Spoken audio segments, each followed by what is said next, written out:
Hey, what's going on everyone? Matthew from therighttrader.com back today with another daily crypto update. Today I'm going to go over my normal schedule, which is, as per usual, Roblox, Bitcoin, Ethereum, Litecoin, Ripple, Neo, Vertcoin, Monero, Omisego, Lisk, Cardano, and IOTA. All of those in a technical analysis on TradingView in that order in just a second. Other than that, if you're interested in monthly cryptocurrency buying opportunities, or 5 high return cryptocurrencies for your 2018 portfolio, that even includes some hidden gems and cryptocurrencies that I've never talked about before. You can find both of those things in my premium content, and I'll have a link to that in the description of this video. Otherwise, if you want to start trading altcoins, go check out Binance. Also, always have a link to them in the description of this video. Let's get started with the general market update and talk a little bit about what's happening here after the pretty big decline we saw over the past couple days. Now, things have recovered a bit, and what we're seeing now is a lot of stabilization, really, for a lot of cryptocurrencies, as well as a slow but sure recovery, it seems like, right? A lot of these are coming back up slowly but surely. A few of them are still down, but if we go through the list, you can see that it seems like quite a few are slowly but surely recovering, and that's kind of what was expected, right? After a big drop like that, you can't really expect things to be like they were before right away.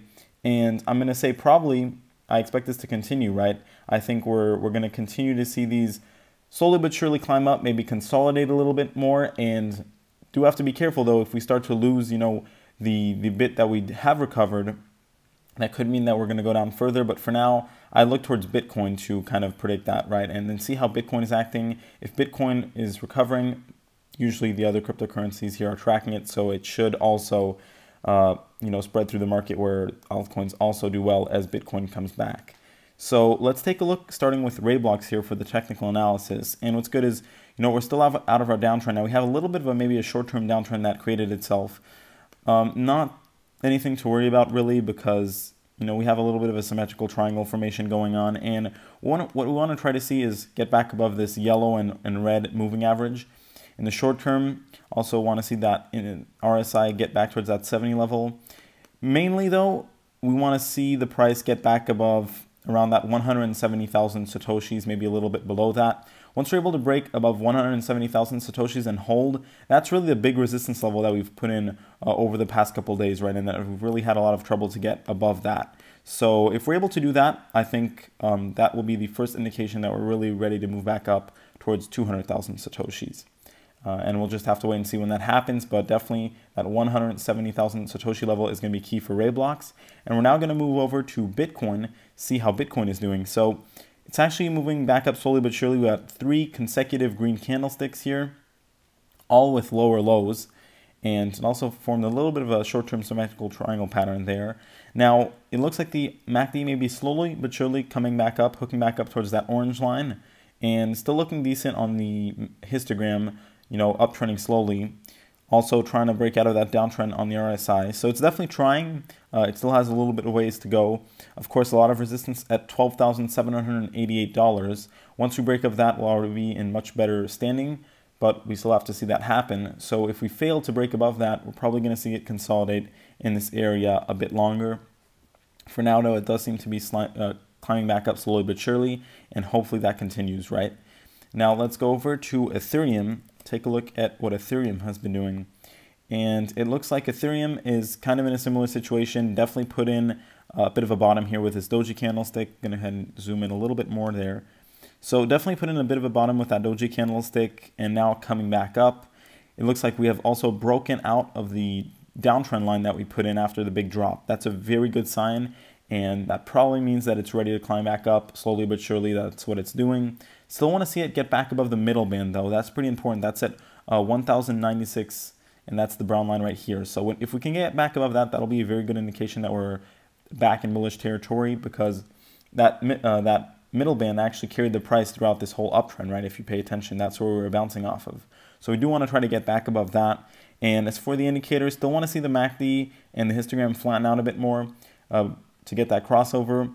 But the RSI is actually looking better now because we broke out of this, actually didn't just yet break out of it, but it looks like it is trying now to break out of that short-term downtrend line. So hopefully that happens in the next couple days, and that will be a very good sign, right? But at least the price here broke out of that downtrend line, and that is also very good. Now, one thing that I will mention is we do have a bit of a resistance there at $1,094, right? That's pretty much where the middle band is, and there's some previous candlesticks, so it might be a little bit of a hard level to break above, but we do want to make sure that we get back above that, because if we don't, probably going to see a little bit of consolidation here as well.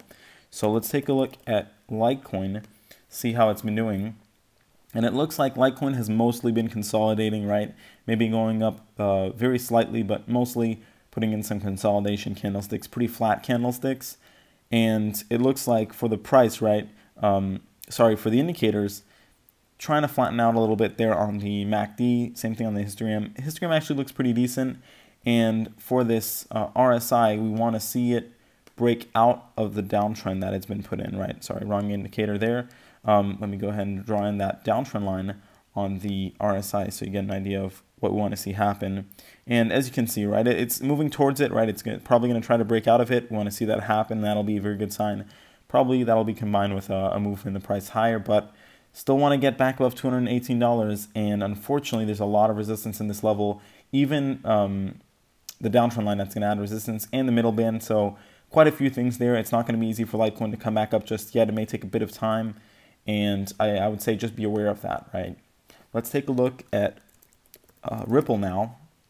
So Ripple was actually one of the cryptocurrencies just yesterday when there was the big bounce that moved back up pretty quickly, back above $1.50. And it is holding above that, which is good. Fortunately, now it consolidated a little bit after not being able to break above $1.75. So hopefully we hold above $1.50. If we lose that, probably going to see it move a bit lower, right? And maybe consolidate here between $1 and $1.50. So we definitely want to make sure that it holds above $1.50. But obviously, since the market is still, getting its footing and stabilizing, this is what happens. Now, the RSI looks very good. It broke out of the downtrend. We got the histogram now starting to uptrend again and coming back up nicely. So that's a very good sign. Nice rounded bottom there. We just want to see the MACD flatten out a little bit more and start getting that crossover. So next up is going to be breaking above $1.75, and then it should be pretty easy to get back to $2. There is some resistance there, so maybe it'll consolidate in that area. But yeah, I mean, as long as we hold above $1.50, I'd say Ripple will probably be ready to move back up slowly but surely.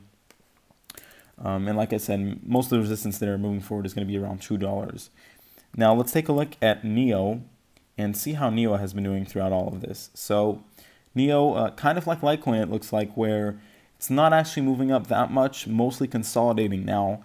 It had some good attempts, but longer upper wicks, which means buyers weren't able to sustain those higher levels just yet at around $150. So we're now back to $139, which is our support level. And on this current candlestick, we're literally right on it, right? So we're pretty flat right now.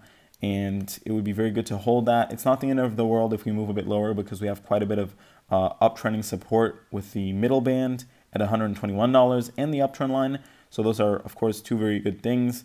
Looks like we got the negative crossover on the MACD and histogram, unfortunately, and RSI kind of flattening out. So these here on the MACD and histogram, right, this signal is not the best sign, and it could mean that we're probably going to consolidate a little bit longer, I would say. I don't really see NEO losing its uptrend line, so I'm not too worried about that, but definitely might mean that we're going to consolidate a bit longer here over the next couple days. And the only thing that could cancel that out, I would say, is if we get a strong bounce that makes the indicators flip back up into positive levels.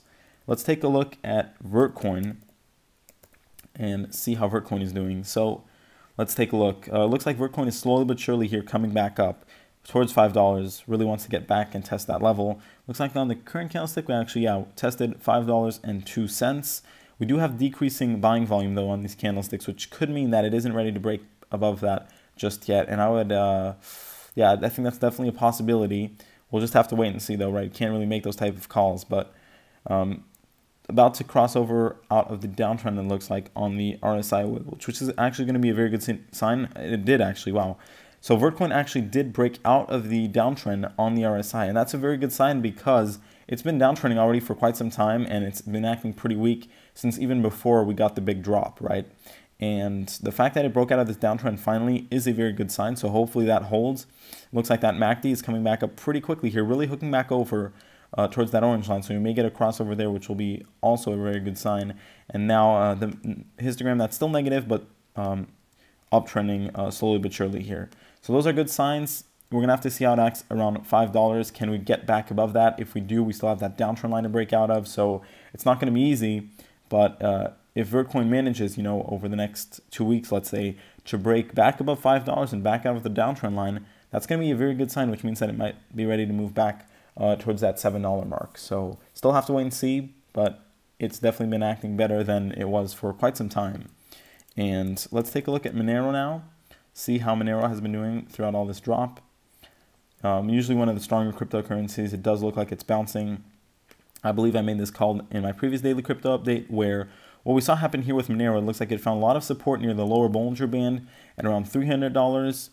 So really a bottom seems like it's been put in here, especially with the confirmation of this very strong green candlestick that put us all the way up to $383. And we're now back holding above $350, which is a very good sign. Putting in a little bit of a flat candlestick right now. But looks like the MACD is kicking back up pretty quickly here, flattening out. Same thing on the histogram. And the one thing that I'll say is that we're not able to get back above that middle band at $372. So we do want to try to get back above that. That'll be a very good sign if we manage to do so, because it has been carrying the price for quite some time. And that is probably going to be the bullish signal that we're going to be looking for to kind of confirm that we're ready to move higher. So definitely pay attention to that. Moving forward here, we're going to go over to Omisigo. Take a look at what Omisigo has been up to. And it looks like Omisigo is now climbing back up slowly but surely, going back towards $20. Nice overextended hook on the MACD. So if that continues and that starts moving back towards that orange line, that's a very bullish signal, actually one of my favorite signals. Looks like on the RSI, got that nice bounce off that 44 level, and now moving back towards that 50 level. If we get back above that, yet another bullish indication. Definitely looks like we're rounding up on the histogram as well. And here it's just going to be a matter of time. We want to see if we can get back above $20 soon. Ideally, back above the middle band as well. That's at $20.94. But I would say if we get back above $20 here, it'll already be a very good sign, right? And then it'll be just climbing through the resistance levels. 22 is another pretty big one. After that, really, we'll pretty much be back to where we were previously. Let's take a look at Lisk and see what Lisk has been up to. So very, very similar to Omisigo. And I actually noticed that actually in my previous daily crypto update, they've been moving in similar fashion. So the one difference is that Lisk is actually a bit closer to its downtrend line here, and it looks like it might start to break above that. So if that happens, very good sign, and that could be a pretty powerful move actually, because it's also pretty close to that $25 mark. So basically at this point, if we can get back above $25, we're pretty much back to where we were previously, and then back to that bullish mode. We also have a very strong hook back over on the MACD, same thing on the histogram, and the RSI that broke out of the downtrend line. So the indicators are actually looking good, despite the fact that they turned bearish not that long ago. But now they are looking pretty strong and coming back up. So that's a good sign. The one thing that might, tamper with things is if we fail to break out of this downtrend just yet and we start moving a bit lower, right? That's definitely a possibility. So be aware of that. But if we're able to break out of that this time around, it'll be for the better, and we can pretty much normally pretty quickly be back to bullish mode for Lisk. Let's go over to Cardano, which is one of the cryptocurrencies that was virtually unaffected by this whole drop, and it's still looking okay right now. It is something that I was kind of expecting, seeing how it didn't really get hit that much by the drop. I was kind of surprised if it was going to already go back up towards 7,000 Satoshis.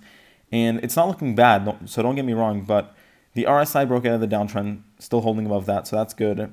RSI flattening out, still downtrending on the MACD, so we do want to see that flatten out and get that crossover before we can truly be back in bullish territory. I think we're still going to hold the uptrend line. That's been holding pretty well, so I'm not too worried about that.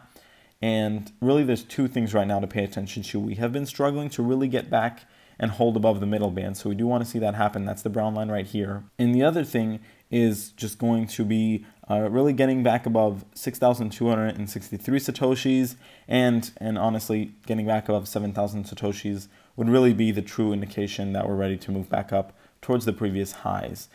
But other than that, right now it's stabilizing just a bit in this little triangle over here. That might continue. I would definitely think that's a pretty likely scenario at this point. And that's not a bad thing, right, considering what has been going on. As long as we don't lose the uptrend line or anything like that, really I would say nothing to worry about for Cardano here.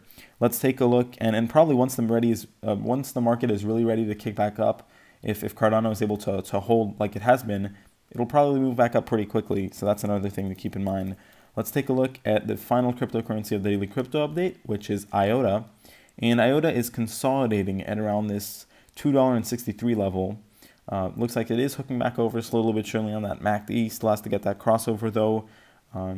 We do want to break out of the downtrend line on the RSI, and not looking that good on the histogram. So it's definitely still struggling a little bit here. It does have quite a bit of room to move back up towards the upper Bollinger Band, which could mean that it's ready to move higher, but we basically want to see a move that holds above $3. Yeah, really that holds above $3 before we can really start moving higher. And I think if we see that happen, we'll pretty quickly move higher. But that has yet to really happen where we hold above $3. So that's what we're going to be looking for as we move forward. But definitely don't want to see it start to fall back lower here, because it doesn't have that much supporting these levels. So yeah, it is what it is. This is the end of the daily crypto update, everyone. I hope you enjoyed this video. If you did, please make sure to leave a like and subscribe, and I'll catch you next time. Thanks for watching, everyone.